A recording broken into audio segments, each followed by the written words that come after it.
This conference will Okay. now be recorded.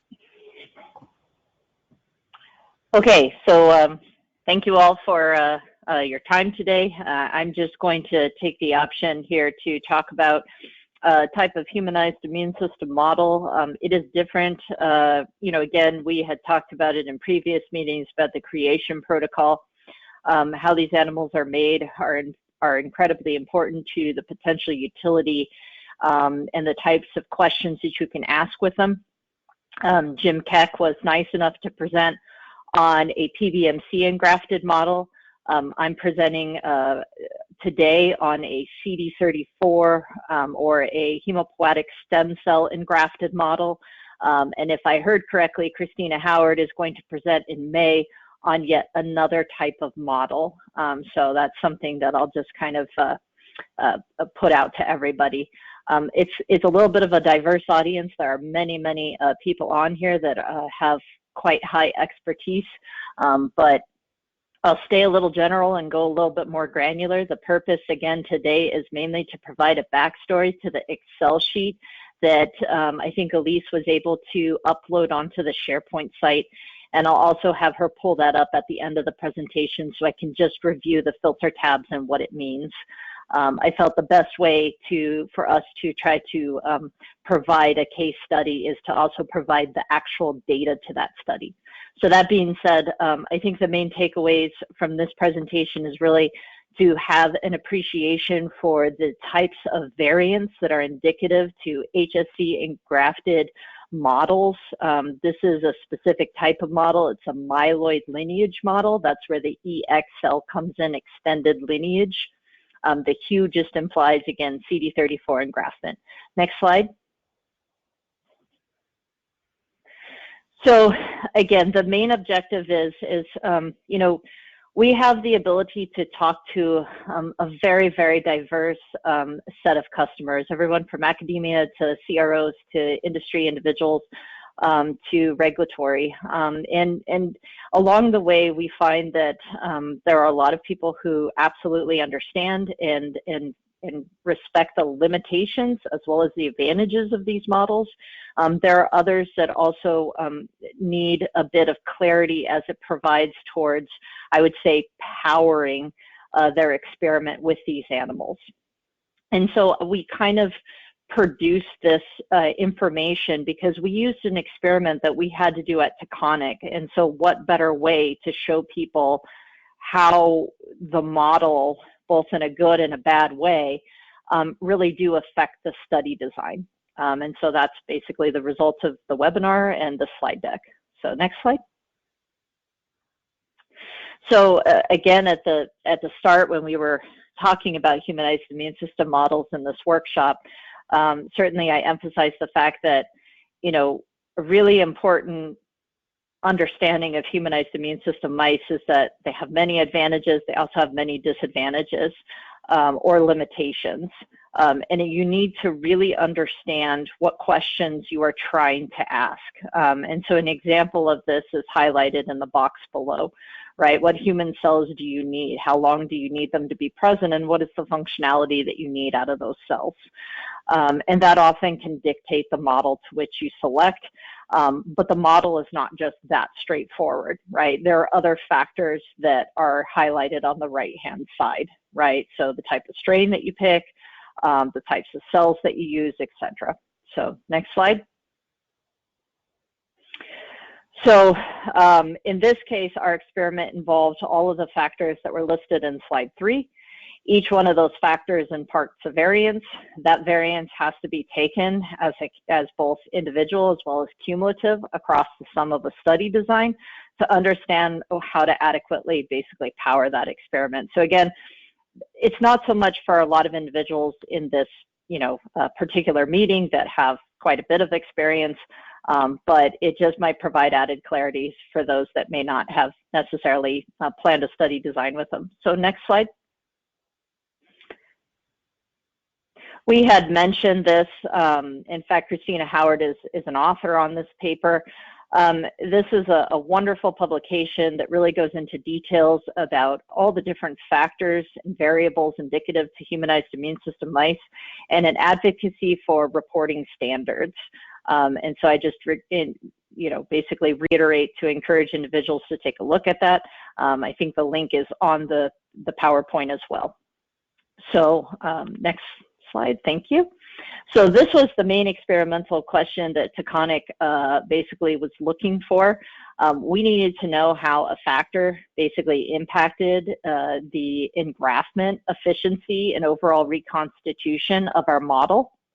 That was our critical aspect. It really is within the creation protocol, but we didn't stop there, right? We said, okay, well, our customers usually care about more than just what is the general engraftment and stability of the model. They often care about in terms of its actual utility in their hands with their type of experimental question. So we tried to carry it all the way through from an immuno-oncology perspective. And so, again, we looked at factor X in terms of reconstitution and chimerism, because that was our question, but we carried it over to the experimental hypothesis that, could it affect not just the reconstitution, but carrying it over to TILs, tumor kinetics, et cetera. And so the next slide. So in general, a big limiting step when you look at CD34 engrafted animals, although it does apply to other HIS models as well, it's not just indicative of CD34s, is the cells from a given donor is a variable. So thus, if you were to compare, there's either direct comparison or indirect comparison. And so for direct comparisons, you have to stay within a given donor. The negative to that is that it's a limited source, right? There's only so many cells from a given donor. And so, the sample size oftentimes is a byproduct of this limiting factor. So next slide.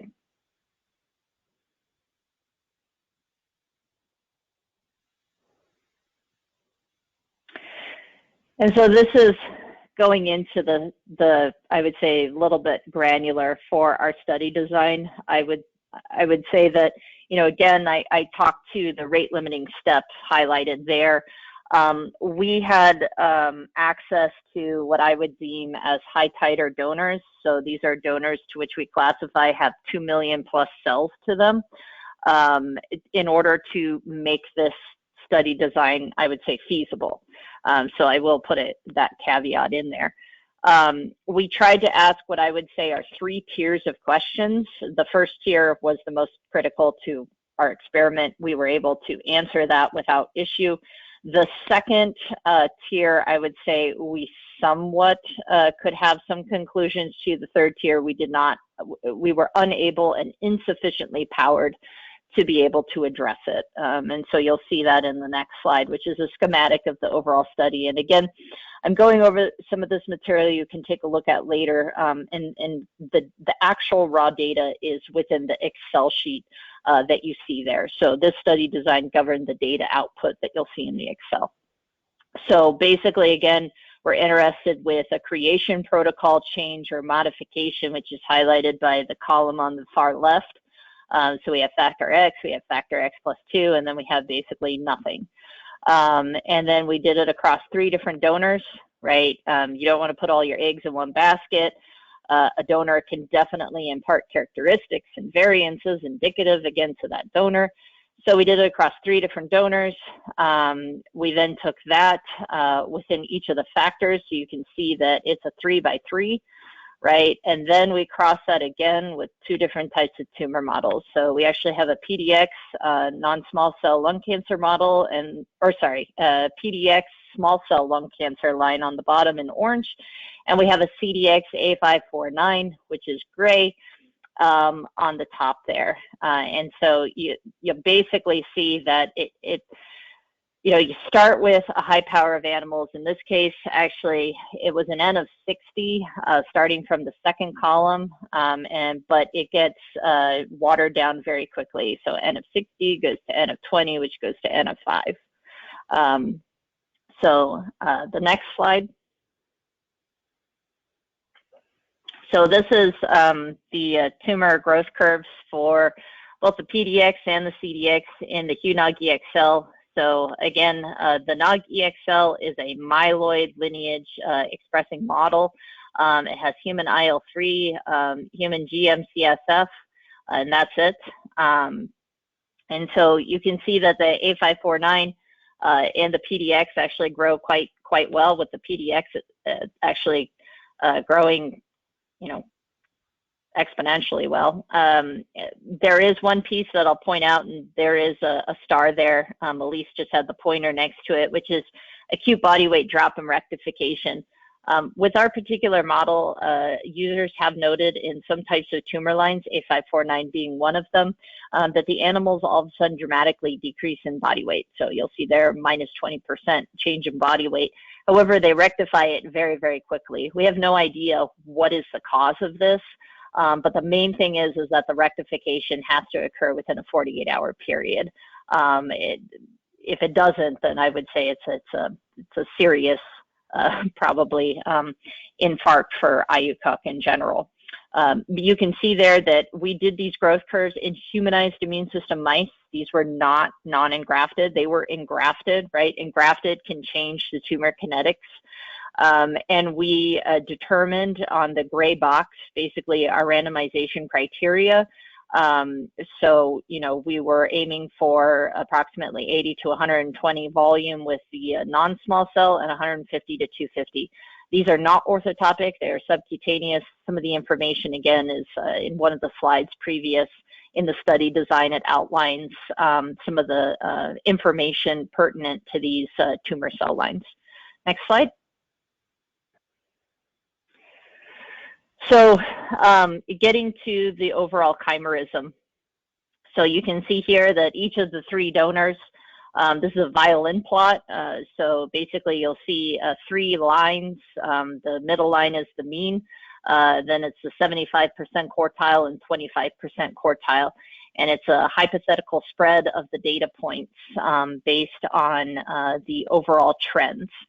So they are raw data points, as well as if you were to basically go for a while. That being said, the question here is, what is the overall variance between donors as it applies to the human compartment, human CD45, as well as the human compartment of CD33? And so the point there is that, again, you can look between the 3 donors. The mean does differ. The standard deviation does differ. For example, donor 1, standard deviation is 12.74, whereas with donor 3, the spread is a lot larger, right? So again, donors can definitely change the data. The myeloid, you see similar, right? The spread of the data for myeloid from donor 1 is a bit more collapsed than donor 3. So, and again, if you analyze this across an ANOVA, there is a significant difference between the donors.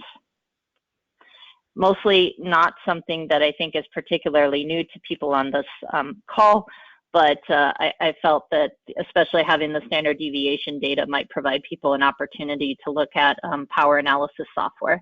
So next slide. So we looked at 10 weeks post-engraftment, that's what WPE stands for, as well as 23 weeks post-engraftment. 23 weeks was terminal, 10 weeks was serial. And so you can see here, again, CD45 taken at the top and the bottom. So the top is at 10 weeks post-engraftment, the bottom is at 23 weeks post-engraftment. So why do you not see the tails anymore? It's pretty simple. Any animals that have 25% or lower chimerism levels are deemed failures. There's not very many of them, but they are removed from the study. Typically, we don't see drastic changes, but you can see the donor 2 did slightly increase its overall engraftment in the middle there. And so it just tightens up the data as you look at a longer time point. In general, I know it's not on here because we didn't actually use the marker CD33 for the 23 weeks post-engraftment, but historical data in this model shows that the myeloid compartment is quite stable. So from 10 weeks to 23 weeks, we have some data that I'm trying to get released from both flow cytometry as well as CyTOF that shows that the myeloid compartment overall is fairly comparable between 10 and I think it was 23 through 28 weeks post-engraftment. Next slide. So this is a sample in terms of the overall gating and the flow cytometry done for this particular experiment. So, you know, this applies again to the data that you'll see in the Excel spreadsheets. You'll see the markers on the left-hand side, and if there's any more specifics that you might need, please let me know, and I certainly can provide those. The next slide. So, you know, the takeaways are that, you know, not surprising again to a lot of people here, for a CD34 engrafted animal, the overall contribution of human reconstitution is still dominant to leukocytes, B cell and T cell, but there is myeloid present. Again, usually common averages are between 8 to 12% for these animals. And then the CD3 typically is a little bit heavier or more dominant towards the CD4 than it is to CD8, and you can see the T cells on the right-hand panel blown up. There's relatively, unfortunately, few NK cells in this model, which is the last two markers on the big graph on the left-hand side. You'll see NK and then NKT, you know, usually around 2% or so. So there are myeloid cell specifics, and in the next slide, I think it highlights myeloid, which is there, and you can look at, again, the standard deviations for the T cell populations if you want to, between the respective donors. The main thing is that, you know, again, for this group, it's nothing new, but donors matter. So here we have some cells indicative of myeloid lineage, basically, you know, monocyte population, split out, and macrophage population right there on the second one. So, and then again, some of the information applying to both the monocyte, the macrophage population, and the subpopulations of monocytes are highlighted by the bar graph or the table that you see there on the right-hand side. So, and next slide. So again, what are some big takeaways from this? You know, I'd say the second bullet point speaks well to what we tried to get across to individuals, is that, you know, your power can be substantially diluted based on the variables indicative to humanized immune system mice, as well as the number of questions that you're asking, right? So in this particular experiment, the critical question was an N of 60, a nice to have question for us was an N of 20, and a far reach was an N of 4. So, you know, we did use, so we did look at, or attempted to look at, Pembro in this case, again, both due to power as well as logistics. Unfortunately, this experiment happened to coincide with the start of the global pandemic. And so it, I would say, caused us to have a dislodging of logistics. And that's really important because, you know, these animals are not stable forever. Right, myeloid lineage-based animals can have macrophage activated syndrome, and that can be, to some degree, dictated by the donor, as well as other parameters like environmental care and housing. But the bottom line is that, you know, you want to make sure that you try to work backwards from what is it that you need to basically ask. How could you, you know, make sure that at the end of the day, you get what you need out of these animals. So, and the, I think, second to last slide. So again, I think I've even reiterated this in this working group, which is that the creation protocol and the methods that you use really matter quite a lot, right? There are advantages and limitations to everything. There are advantages to the NOG-EXL over something like the NOG. There are also limitations to the NOG-EXL that are not seen necessarily by the NOG, right? So, and these are a couple other pieces that we talk about. The last one, you know, there are people that are much more experienced than I am, but I also want to emphasize that there are a host of other variables that I didn't discuss nor are discussed in my webinar that really do impact your ability to ask a question that some people are vigilant about and other people simply don't, I would say, don't do a very good job of understanding that it can, again, drastically impact your results. So with that, I think we'll probably go to the Excel sheet, and I'll just spend about 1 minute on it, and then we'll just open it up to any questions.